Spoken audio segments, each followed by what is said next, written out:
This week, the Voices newspaper published a letter to the editor entitled Firearms Facts Save Lives.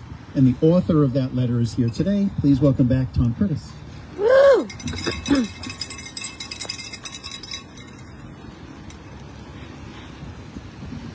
Well, thank you, Rick. But, I like seeing Ed with his "We the People have had enough" hat on here. And what I want to talk about today is, when we the people had enough the first time, about 250 years ago, when the Declaration of Independence was signed. So this is the 250th year of the signing of the Declaration of Independence, celebration of American independence. And today happens to be the 251st anniversary of the battles of Lexington and Concord that started the Revolutionary War. And I thought it would be good to go over some of the lessons from the Revolutionary War that have a lot of relevance for us standing here today. So let me do that. So for the events that happened back then, the first shots were fired in Boston in 1770 when the mighty British Army, sent here to enforce the law, known to the people of Boston as intolerable acts, fired upon not so peaceful protesters who were throwing rocks at them to teach them a lesson. In 1776, representatives of the people of the USA penned the lesson they learned. We hold these truths to be self-evident, that all men are created equal, that they are endowed by their Creator with certain inalienable rights, that among these are life, liberty, and the pursuit of happiness.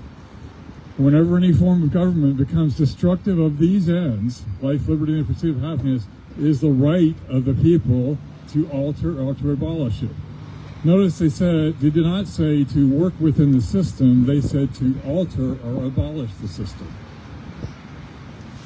In 1775, the protesters had become militias of the American people, who fought back to teach their own lesson. In 1781, those militias surrounded and besieged the mighty British Army at Yorktown. When the British Army surrendered, they were forced to put down their weapons. But that was it.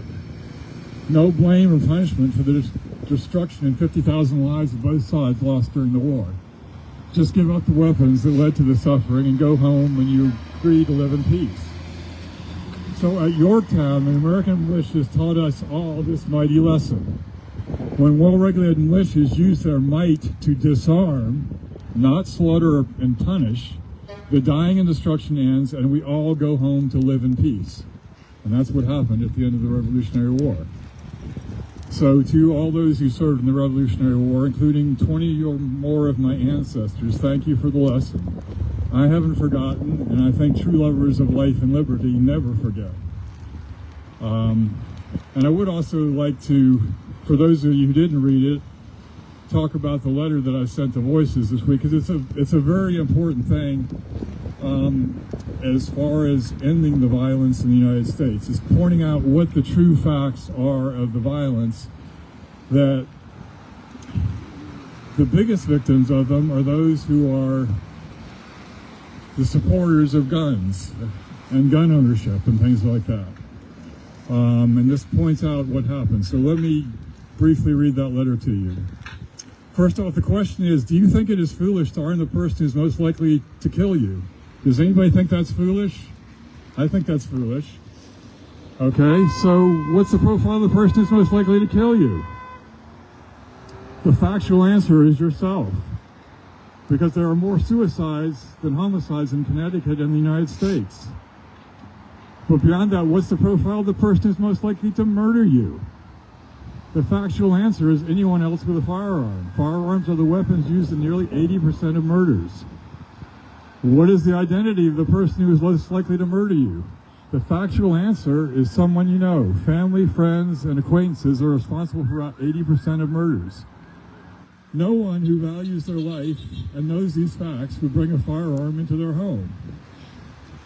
Yet, because of a barrage of stories of murders committed by those who aren't like the people they know, many in Connecticut and the United States don't know these facts and have brought firearms into their homes, tripling their risk of suicide and doubling the risk of murder of their family.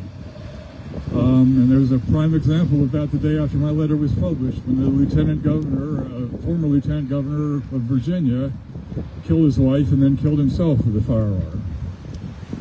The results are horrific. The United States has the world's highest firearm suicide death rate, and a firearm murder rate worse than 90% of countries, both as much as 1,000 times higher than elsewhere. And all of those higher firearm suicides are caused by people who own firearms. In 2023, over 27,000 firearm suicides occurred in the USA, killing whites 3.5 times as often as Hispanics and twice as often as blacks.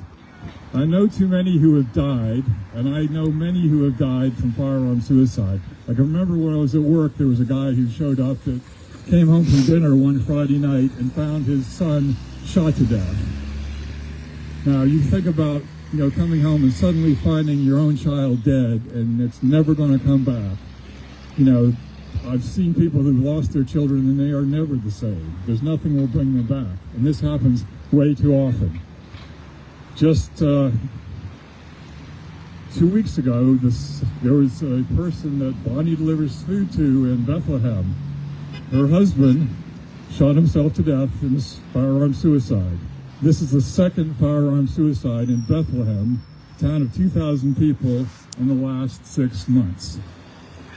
So, Bethlehem has a reputation for a lot of people who do own guns there, but this is exactly what happens. This is very real.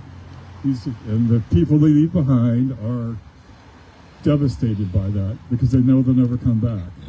And the purpose of my letter here is to reach out to everyone, both sides of the aisle, to understand that the issue with guns is not one side or another. It's all our issues because it's all our lives that matter.